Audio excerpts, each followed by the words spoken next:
بسم اللہ الرحمن الرحیم۔ خاتم النبیین صلی اللہ تعالی علیہ وسلم نے ارشاد فرمایا، سورہ فاتحہ ہر بیماری سے شفا ہے، بحوالہ سنن دارمی۔ بسم اللہ الرحمن الرحیم۔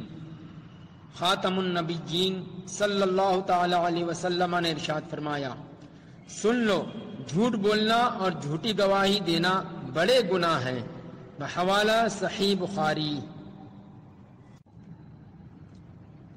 بسم اللہ الرحمن الرحیم۔ خاتم النبیین صلی اللہ تعالی علیہ وسلم نے ارشاد فرمایا، مومن میں دو خصلتیں جمع نہیں ہو سکتی، بخل اور جھوٹ، بحوالہ کنز العمال۔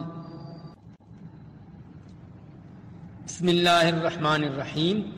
خاتم النبیین صلی اللہ تعالی علیہ وسلم نے ارشاد فرمایا، مومن میں دو خصلتیں جمع نہیں ہو سکتی، بخل اور جھوٹ، بحوالہ کنز العمال۔